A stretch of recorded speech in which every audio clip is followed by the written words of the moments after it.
want to break up before I get finished here, you know. I'm Smokey, I'm an alcoholic. Today I just sort of sat around, you know, and the more I thought and the more I sat, the more grateful I got that I have the program of Alcoholics Anonymous, and that I have all you as friends, and all the strength and hope and spiritual love is here, and believe me, I use it. You wonder probably why I dressed up like I am tonight. Once a year I get to play a real non-practicing urban cowboy. You know?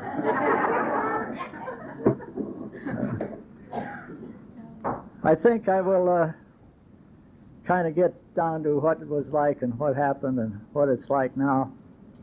I was born in Los Angeles, California on December 4th, 1914, to Sarah Elizabeth Dunn Stover, an Irish lady from Minnesota, and George Henry Stover the first, a Pennsylvania Dutchman.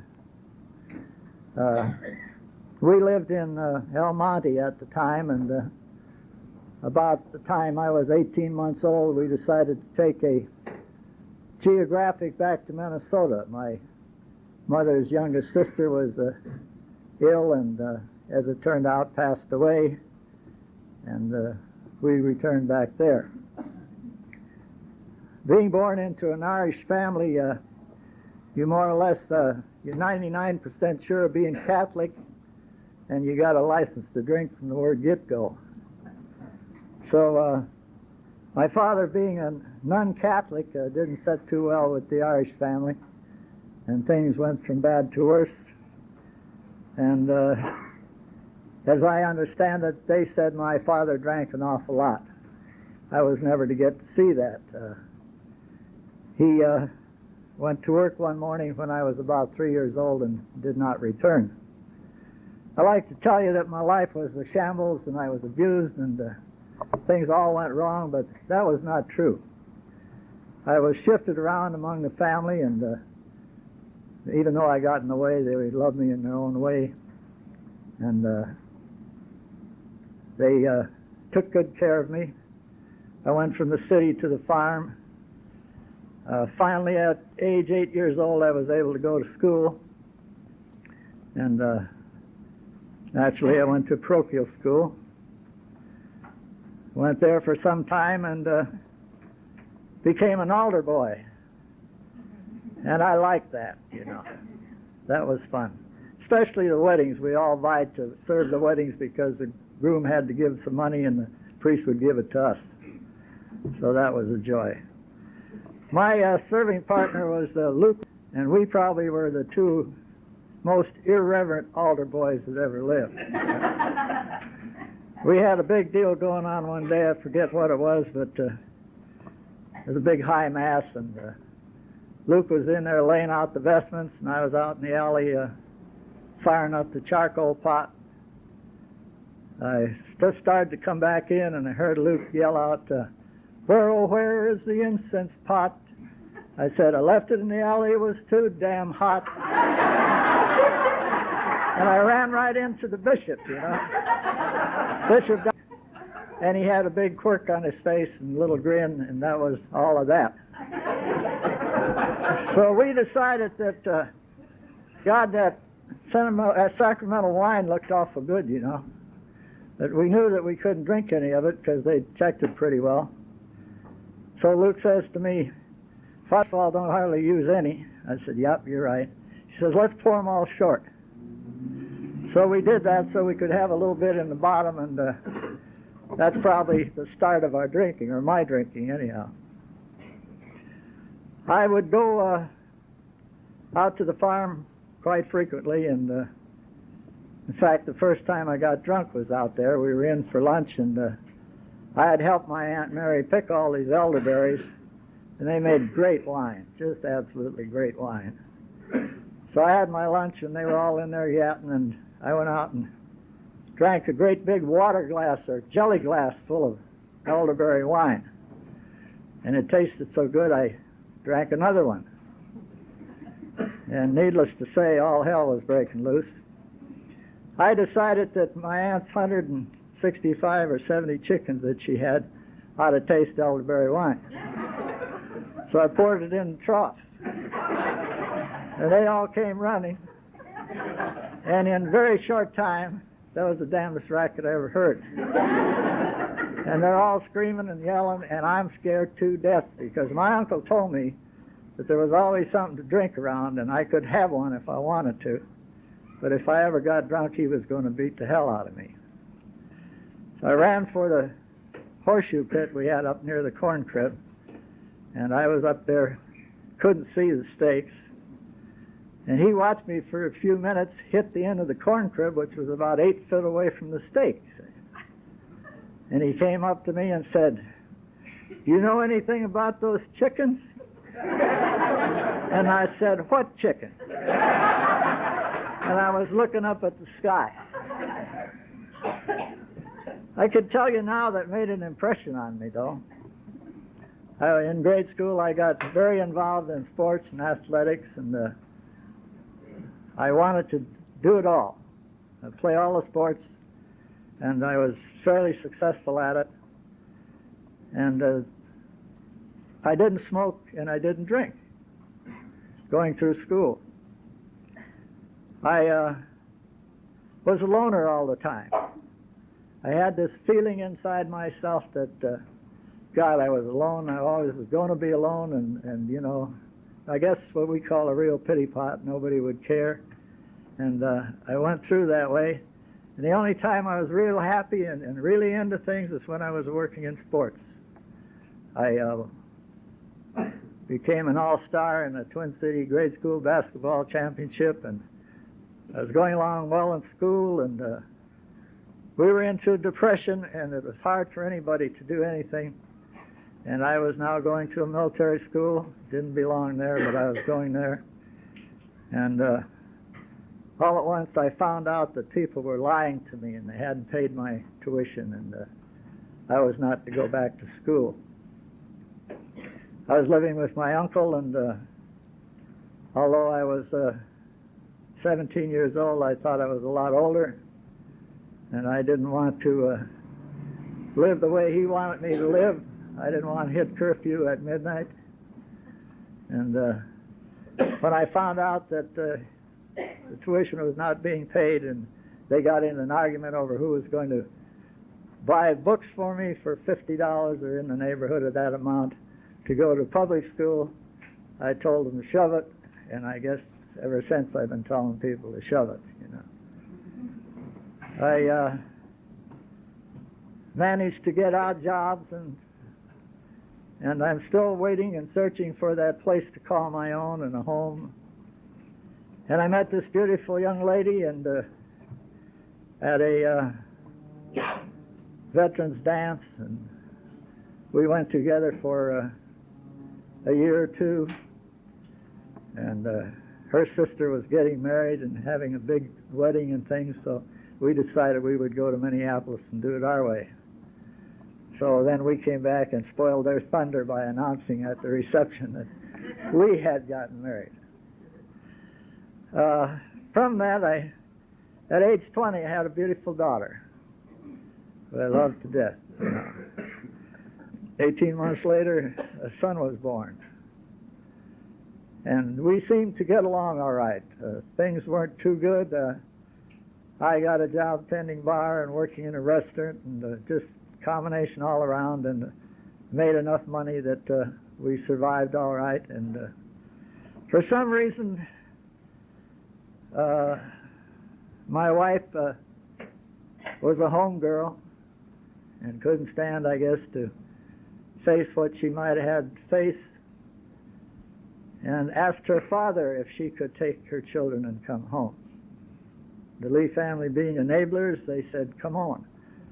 Only that man cannot come over. That man cannot come see us." And she in turn left. I was devastated. Some of you have probably heard me say that I never drank over problems, and that's true for the most part. But when they were home, I went on a drunk for about 10 days. And you know, I didn't know anything about AA or alcoholism or anything like that, but I can look back now and know that that didn't work. That pain and that hurt and everything else was still there. And I didn't think I drank an awful lot, but we were able to drink on the job, and I watched it. This particular night, I fell over this cutting board once, put it back in its place. As they closed the place, it was a dine and dance spot, and there was a lot of noise going on, and I used to change my shirts so I could get another day out of them, because my alimony or my child support left me with about $7 a week to live off of, so I was having a hell of a time. But I fell over that damn board again, and I banged my head on the refrigerator, and I went on downstairs, and the owner's son-in-law, his wife was there, and she told old Pat Gillis that I was drunk on the job and fell down. So he told me the next day to go jump off to High Bridge, you know. He didn't need my services anymore. I was being harassed quite a bit by the family, and I felt I just couldn't take that anymore. So I called my mother and said, I'm going to go to California. And she wanted to know how I was going to get there, and I said I was going to hitchhike, and she said, do you have any money? And I said, a little. And she decided or said that why didn't I look in the paper? And sure enough, somebody was coming to Long Beach. So we drove 3 days and 3 nights and came into Los Angeles about September, I think, of 1938. And I got off at 5th and Los Angeles Street. That was a pretty nice place of town about that time, in those days, you know. And they had nice little hotels down there. And I went across the street and got myself a room and paid 2 weeks' rent. And have to regress a little bit. I had one person in California I knew, and he was a buddy from home. And I had his address, and I had written that I possibly was coming out. And I hadn't called him yet.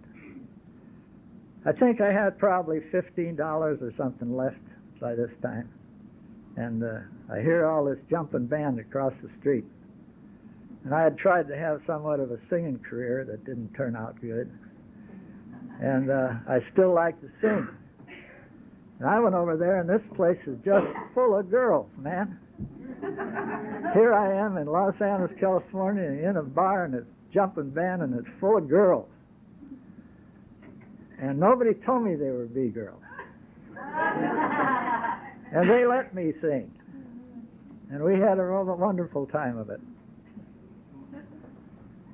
So, needless to say, the next morning when I woke up, I had no money. I believe I had a couple dimes, enough to make telephone calls. They had a little Orange Julius stand in the corner in there, and I think I'll tell you this story because if I'd had any idea that I might have been alcoholic or something, this man would have been there to help me, you know. He looked at me and knew that I'd been through it, and he said, you broke? I said, yeah, sure am. He said, I got a friend, though. I'm going to call in a few minutes, you know, and everything will be all right. And he said, have a glass of orange juice, you know. So he proceeded to tell me that his problem was alcohol. He didn't say he was an Alcoholics Anonymous. I don't think it was really out here in 1940 or 1938, you know. But anyhow, he, as I know it now, he talked that way. So that he had been the manager of a big theater in New York City, and one of the big ones, and how he had boozed it all away, and family and the whole thing, and said he would be back, so he would make it back. Well, I did get a chance to go into the Grauman's Chinese and find him as a manager one day, you know. I finally got a hold of Bob Sher. He owned a little service station. Well, by the way, that night drinking convinced me that I not only didn't have any money, but I didn't like the way I felt, and I didn't have any money to drink on, and I wasn't into my alcoholism enough, I guess, to that made any difference. But that's the only time that I decided that I would stop drinking, and I did that for a year. I didn't realize when I came to California that the Depression was on here in full force. The rest of the country was starting to come back, and here it was on in full force. And we were having a tough time. Bob had a little service station, wasn't doing any business, a little Richfield station, and oddly enough, they had another one on the other corner, which was pretty dumb, I thought. But we were the ones that went broke. So we had no place to live. We had enough money to pay the apartment rent one more month, and we decided that we would buy a little old dry cleaning truck. And we put a mattress in there and pillows and hung all our clothes up front and went looking for work. And we weren't too successful. So we would sleep down at the beach and behind billboards, and we were sleeping at Langendorf Bakery for a long time. We'd pull in there as the guard came on. We'd back the truck in there, and he'd say, Mr. Lingenbaum, know you're here? Oh, yeah, sure. He's a friend of ours. He said we could stay here as long as we're out in the morning. One morning at 3, he woke us up and said, hey, I just talked to Mr. Lingenbaum, and he don't know who the hell you are. Get out of here.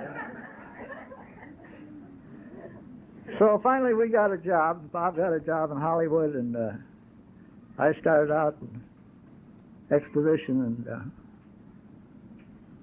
in Los Angeles, worked my way all through Hollywood, and finally got a job in a Richfield station.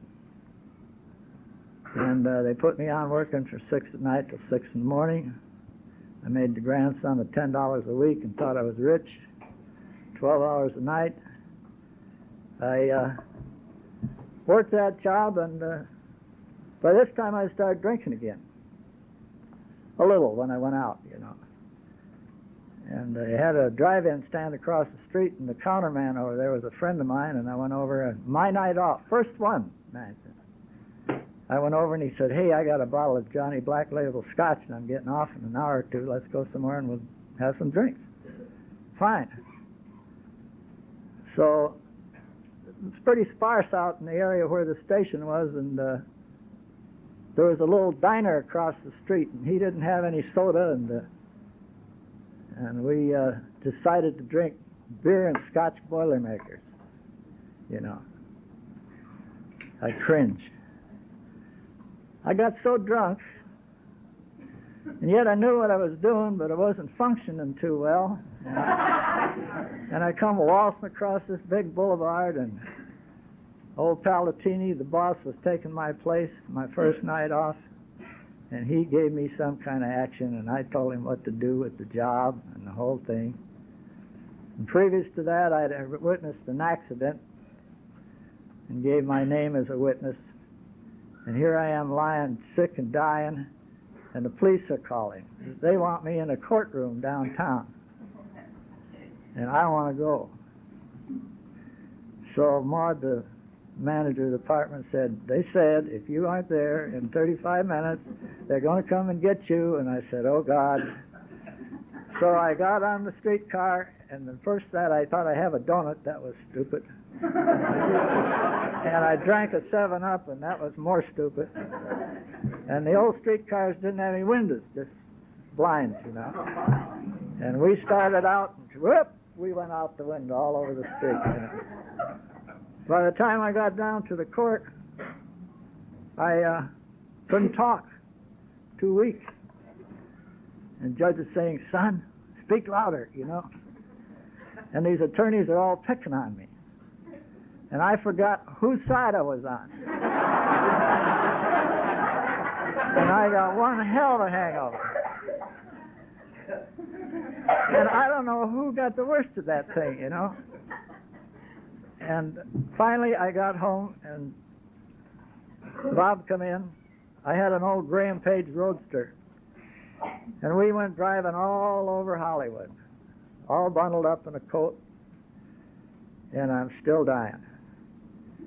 And somewhere around 3 or 4 in the morning, we stopped to drive in, and I was able to eat a bowl of soup, you know. And you think that would put me back on the dry route again, wouldn't you? You know. But all it did was one thing: I'd never had another drink of scotch since. And I kind of believe if that was all there was to drink, I may not have ever become an alcoholic.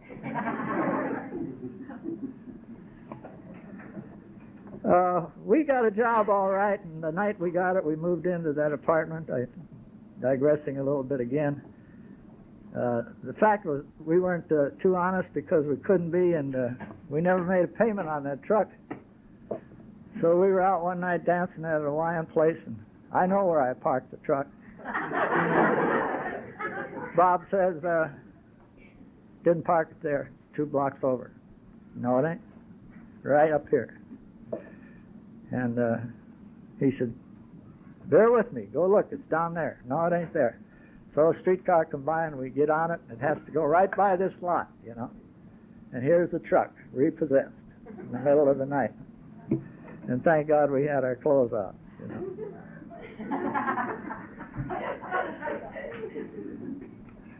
Time went on pretty well, and I met another beautiful lady from Minnesota in a rather odd way. Brent Ray was my friend, and he always wanted to be a policeman. He finally made it, but he went out to Catalina Island, and I took him to the boat, and he didn't stay long. He came back and called me up, and I went down to get him, and I was out on the floor dancing, and I turned to walk back, and this redhead hit me right in the chest, you know. A very pretty young lady, and by this time I'm working in the defense industry, and the war is in the works. So in April of 41, she and I married, and in December of 41, I was working a graveyard shift, and on the way home I became very incensed at the Japanese and decided that I wanted to do something about that. So on Sunday, December the 7th, I told my wife and my mother, you know, that I was going to go down and enlist. And God, they got irate. You know. And I didn't believe that, you know. My mother was saying how proud she was, but they got irate that I was going to go away and leave them, you know. And I thought the war was bigger than they were. So being a good drinking man, I got a hold of Bobby, and I stayed at his house, and I came home Christmas Eve and left the following morning, you know, to go down and enlist. So for my part, it was a good war, and we did a lot of drinking. In fact, we started a bar in Salerno, Italy. There were 300 people in the squadron. We took $1 apiece, and we put up a tent. And we had $300, and we sold wine and cognac. Bad cognac. Very bad, but that's all we had. That was to grow into quite an establishment. We kept going. We had books printed up there, $2, you know, and them jokers would lose the books all the time. So, and you couldn't get in to drink till 5 o'clock, and we closed at midnight. And you know, I look back now, and I don't remember any alcoholics, you know, like I could see them maybe today. I don't remember any in our outfit, except one probably, and he was a company clerk. And the only way we could get him to make up the payroll was get him 2 quarts of cognac, set it down by his typewriter on an orange crate, and he'd get a job done, you know. So perhaps he was an alcoholic, I don't know. I spent some time in Africa, Sicily, and Italy, and came home before my outfit did, and got a letter from Sergeant Lundy, and he said that they were in the Po Valley. The war was over. We had given the officers on 2 different occasions $5,000 of Lenten money for their club. And one night coming back from Naples, we dumped over a 6x6, had $5,000 worth of booze on it, and we broke most of it. So they pushed it over the side of the mountain and saved what they could and went back and bought another 5,000 worth. But I got this letter stating that they were trying to drink up $11,000 worth of booze so they didn't have to give the money to the 12th Air Force. Good luck. I sort of lost track from there on in.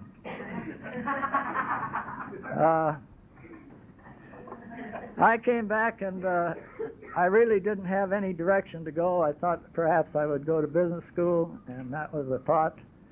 And I'm still drinking, still enjoying it. Booze did a lot of things that I wanted it to do for a long time. I thought it made me happier and sing better and love better and everything, you know.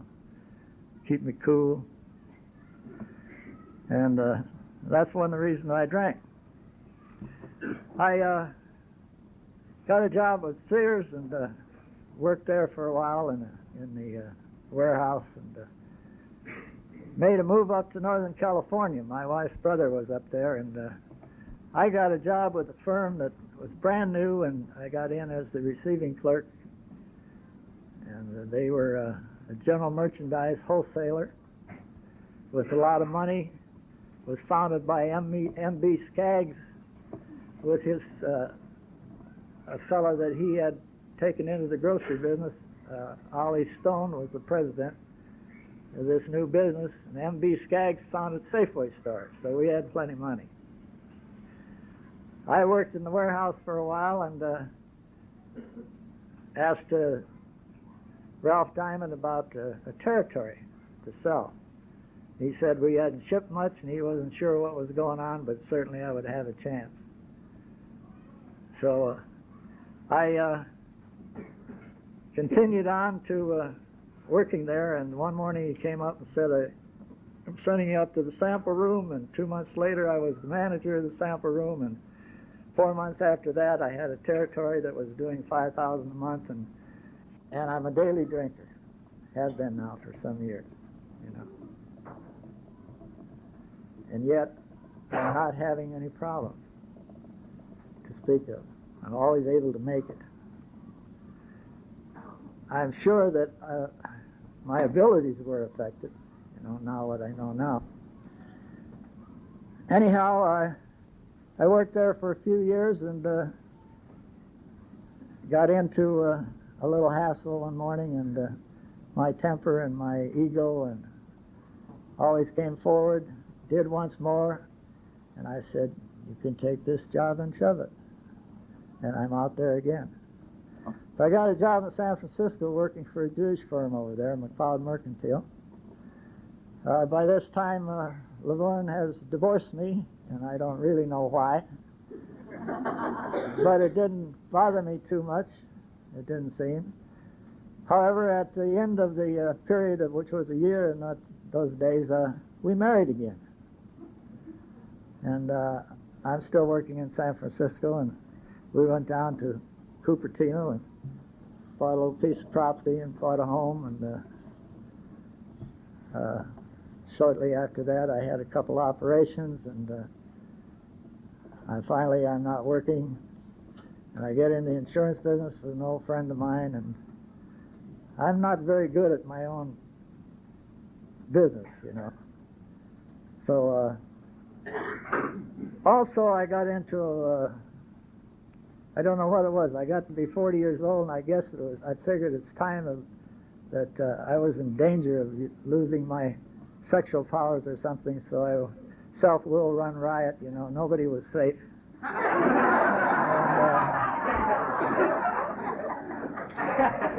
And my wife didn't like that.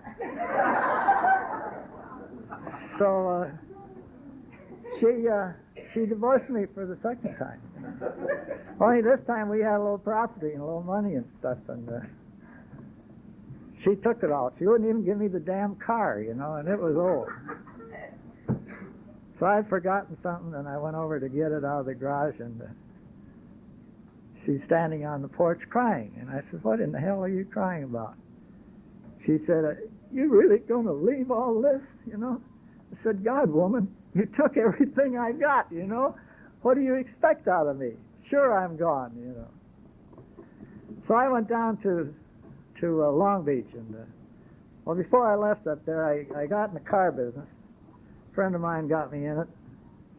He was drinking at the time, and shortly after that, he wrapped the car around a tree, and he sobered up, and we didn't see him for a long time, and he lives up in Northern California now, and he's got, I guess, 28 years of sobriety. And I see him occasionally. So I didn't do too well up there, and then I had to run again, you know. The heat was on, and I went down to Long Beach and got a job as towing cars down there. And I kept on going, and from there I went to Glendale, and from Glendale I went to San Luis Obispo. In the meantime, where I was working on this used car lot, my friend who was going to San Luis Obispo to work for the Chevrolet dealer decided that if I were on the checkbook, he'd let this other friend of mine run his business on his license. And I'm a trusting soul, so I went on the checkbook, and be honest with you, I never heard of a check kite, you know, what a check kite was. And I woke up one morning. I thought things were different when Art Stone decided to do the banking himself, or was doing all the banking, but when I got real suspicious was when he asked me to do the banking. And we would take the cashier's check from one Bank of America to the other, and take some checks down there to cover them. And when the FBI came over to talk to me, we were $33,000 in the hole, out of trust, and that was the beginning. In the meantime, I had married a Finlander, blonde Finlander. She was alcoholic. Didn't make any difference. And we jumped in the car and came to San Luis Obispo, and I went to work for the Chevrolet dealer, and things went along pretty good, and I had that court session to go to, and that scared me half to death. I've never been in the United States District Court, and the ceilings are 80 yards high, and there's a little man with a white collar on and black robe sitting up there, and you know he's God. You know he's God. So he released me and didn't send me to the jury, and to make the long story short, they have another trial then. It's called a civil trial, and they found me that I was guilty of fraud, but they can't, of course, do anything but try to collect this money. So I'm still drinking good, very good, and I don't know what the hell I'm going to do. And by this time, the Finlander's going crazy too, you know. She'd do things like call me up and say, geez, I'm bored, honey. I'm going down to Lou and Marion's. This would be about 4 o'clock in the afternoon or something, and I'd get off at 5, 6, 7, whatever time I could. And she had a habit of attracting guys, you know. Good-looking woman. And I come in one night, and that blonde head popped out of there, and she looked back, and she said to those guys, there, see, there comes the son of a bitch now. Well, you know, I got rid of the Finlander, but I didn't get rid of my alcoholism. You know, and I think it was getting around 1962, and I worked with Jack, and that's about the time I met Blackie. And they talked to me, especially Jack talked to me, you know, about having a problem. Well, I had to do another couple of geographics and so forth, but I remember saying, I don't know what I said to Blackie, but I said it to Jack, that I thought it was just wonderful that, you know, that my friends, like they were, had a place to go for their problem. And that, God, if I ever needed it, they could bank on me being there. That was the beginning of 18 years of denial. 18 years of denial. And somehow, though, I think in my head I always remembered that. Jack went down to Santa Barbara after I did, and I went to a couple speaker meetings with him, and God, I thought they were great, you know. I laughed, and I thought they were wonderful. And there wasn't any way that I could come to you, you know. I just had not finished drinking, I guess. So things kept on getting worse, and I ended up here in Santa Maria, and I was working for the Buick dealer. And being an alcoholic, I always maintained in my own mind that the best job in the world for an alcoholic was where I was at, in an automobile agency, because I could do anything for 6 hours, you know. And that's about all I had to do in staying sober. Of course, I had that big problem. I had to produce because I needed the money to pay the rent and to drink on, you know. And sometimes that got a little close. I went to work for Russell here in town, and we opened up a used car lot down in Santa Maria Way, and I am drinking every day. I'm getting drunk at night. I'm now using some downers, and all they did, you know, I drank with them too. I'd take some downers in the morning and Librium to go to work so I wouldn't. By this time I'm shaking real bad too, and I'd take those and go to work, and then at noon I'd come home and have a sandwich and have 2 big drinks. And I'd go back again, and that's squirreling me up. My eyes are going around, and I can't do nothing. September of 1975, I like to say I retired, you know, but this is an honest program. I went on my boss said he thought I ought to take a little time off and see if I couldn't get straightened out and then hurry back. So I took a leave of absence, and I'm still on it.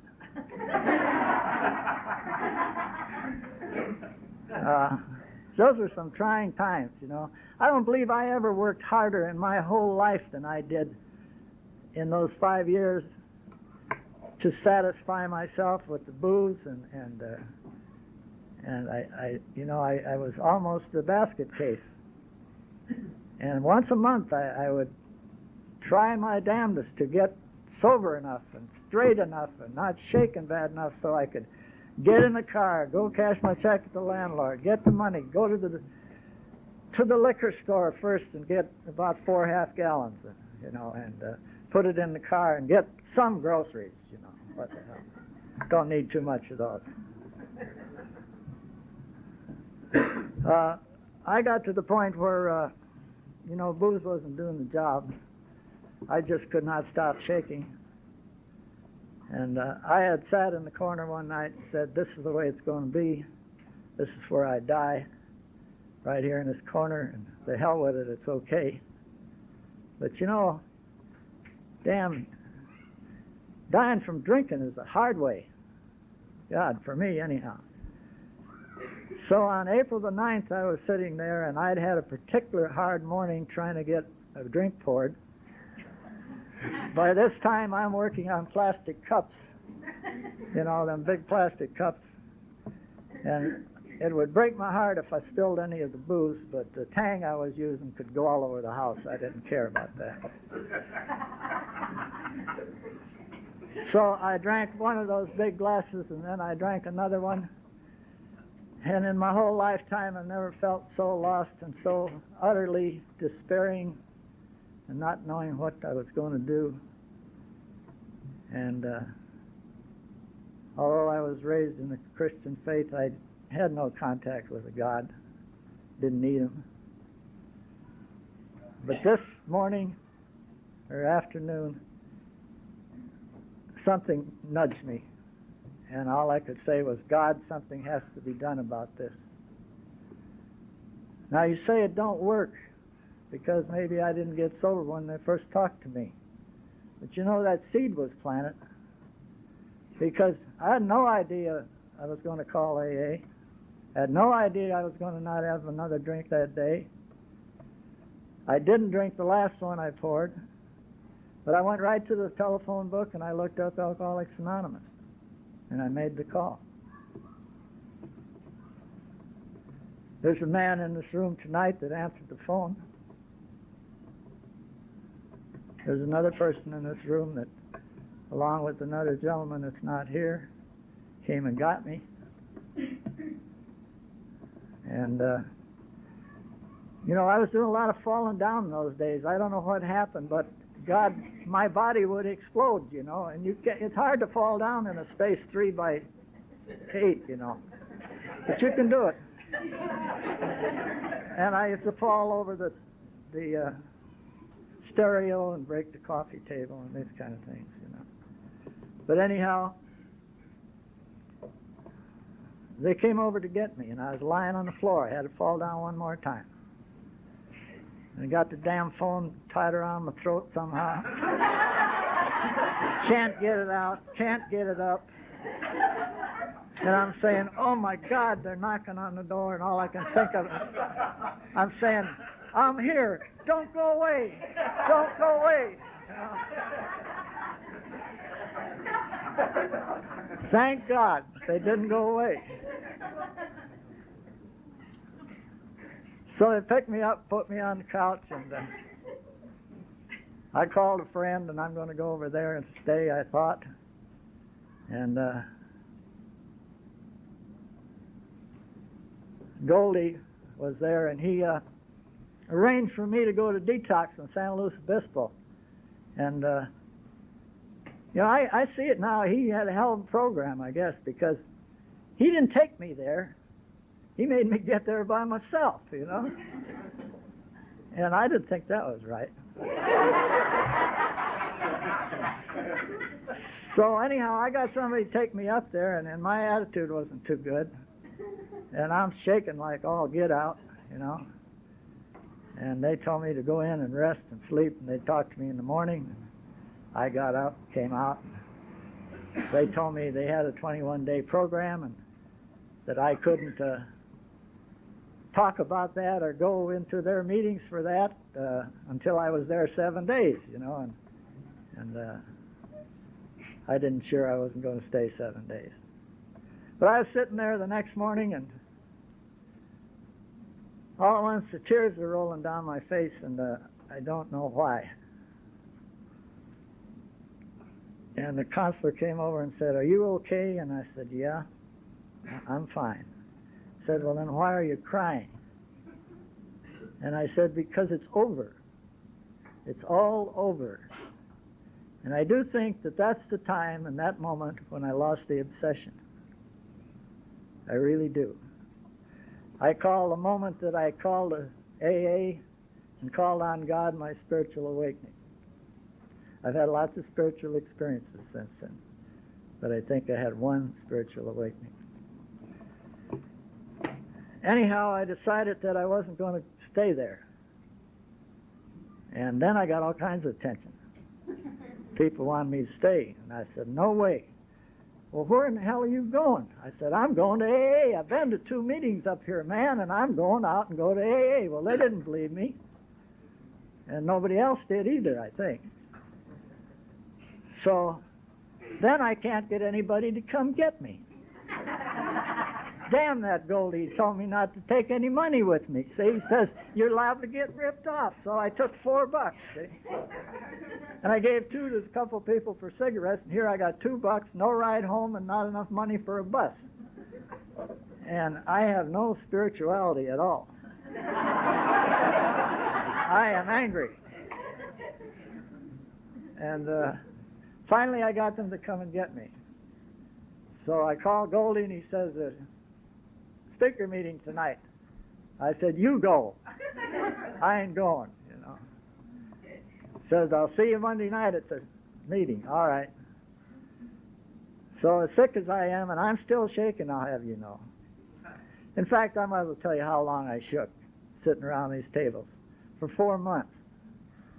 But you know, I went to lots of meetings, and I did a lot of listening, and you all were here, and you know, I made it. So that was a step study meeting on Monday night. I'll never forget it, you know.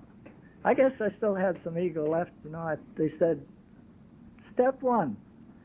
And I said, how nice that is. Here I am brand new, and they got step one just for me. You know, I guess I am sort of an AA road runner, you know. I was told, you know, just go to these meetings, go to this meeting, that meeting, other meetings, and settle down, you know. And God knows, right here in this room, I got all the love and support and everything anybody could ever have. And, you know, I'm grateful forever. But I got in the habit of running to a lot of meetings, you know. Tuesday night I went to Orchid. I still go to Orchid. Wednesday night they had Al-Anon here. And I went to the little old White House for the newcomers meeting. And pretty soon I was going to Napomo. And people were trying to get me into action. They told me about doing the cups and washing the dishes and all these good things. And I did all those things around here. And then I got a resentment against all of you. I'm the newcomer that decided that when you got up and prayed and left the room, you should put your damn chair back under the table where it went. You know? I didn't know that was going to be my job. But I did it. I went to Napomo one night, and they said, we'd like you to lead the meeting. I said, but I don't know how. They said, sit down. Got this little booklet here, and just the guidelines, and you follow it. And I said, but I don't know anything about a topic. I said, you find one. So I flipped on Bill sees it open, and it was something about love, and I thought, that's great. And so I led my first meeting. And all the time I'm trying to get into the steps. And step 1, 2, and 3 was about as far as I was going, you know. I could accept all that, and I made an attempt to do step 4. And in the meantime, I'm so involved with other things. I get to be secretary of this meeting. I was volunteer for the convention out there at the fairgrounds. I also was the secretary of a meeting up on North Broadway. And my day is full, and I'm not doing the 4th and 5th, you know. And I just kind of let that go, and I don't recommend that, but that's the way I did, and this is my story. So I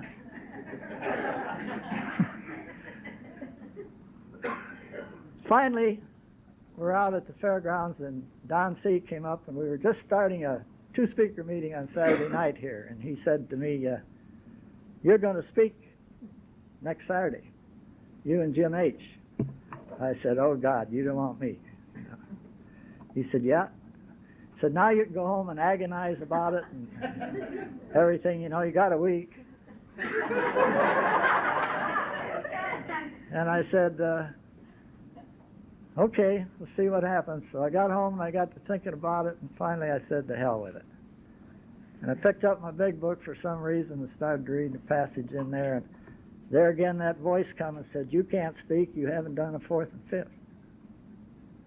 I think that came from God. It didn't come from anybody else. There was nobody there.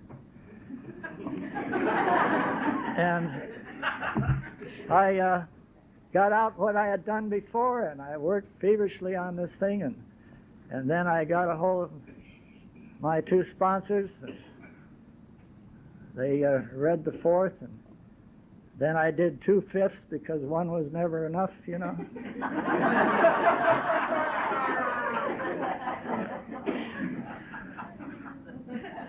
And we went on from there. I was able to admit the nature of my wrongs and have God remove the defects of character. Then I found out that when I turned something over to God, I wouldn't leave it there. Then I got a little paranoid about maybe I'm doing this all wrong. And it came back, and I'd say, can you do anything about it? And they'd say, no, I can't. And then back it would go again, and that finally worked. I was such a state around here that one noon I was coming over here, and some fool blew a horn behind me, and I damn near jumped clean through the roof of the car. I turned off by the post office somehow, and a lady stepped out between two cars, and it damn near hit her. Whirled around the corner, and the guy almost hit me with a truck. I made it safely here, parked the car, and ran in here. Can you imagine what I would have done if I was drinking? Oh, God. You know, I didn't have too much trouble with men's, although I had to think like my self-esteem thing would, you know, that there's a hell of a lot of people owe me amends, you know. But that didn't mean doodly squat. I knew none of them were going to make amends to me, so I had to make the amends. The one that I really wanted to make, I could not, and that was to my dear mother. And, you know, I asked my higher power, God, to do that for me, and I have a feeling that he did. And I haven't had any trouble with that. Today, I continue to take personal inventory on a daily basis. I try to be the best I can and try not to cause any troubles or any injuries or things such as that. I don't do a lot of meditation, but I do some.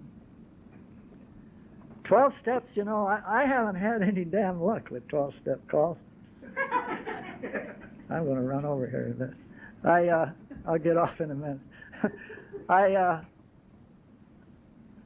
Man, on quite a few 12-step calls, you know, and I always get the retreads. And quickly I had a guy by the name of Bob, and me and old Big Bill.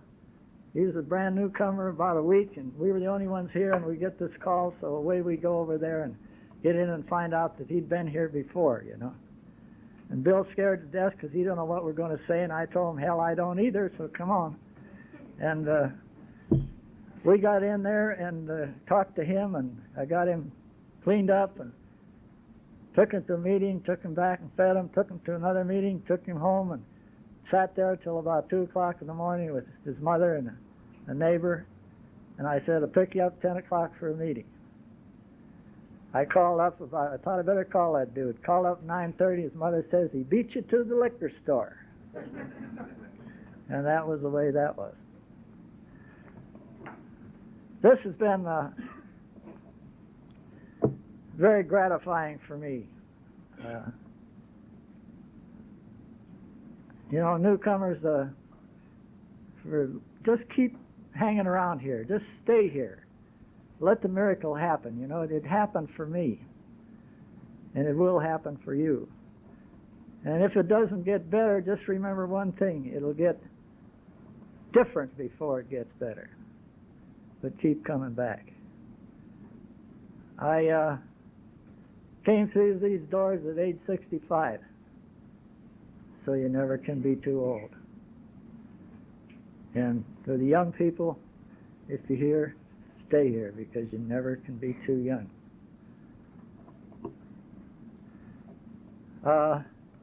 I'd like to say a little prayer that I ran across before I leave you. God bless our AA fellowship. Grant us strength to care and to share our spiritual love in continued sobriety, that our lives may be filled with peace and serenity, one day at a time. I thank you. God bless you. I love you all.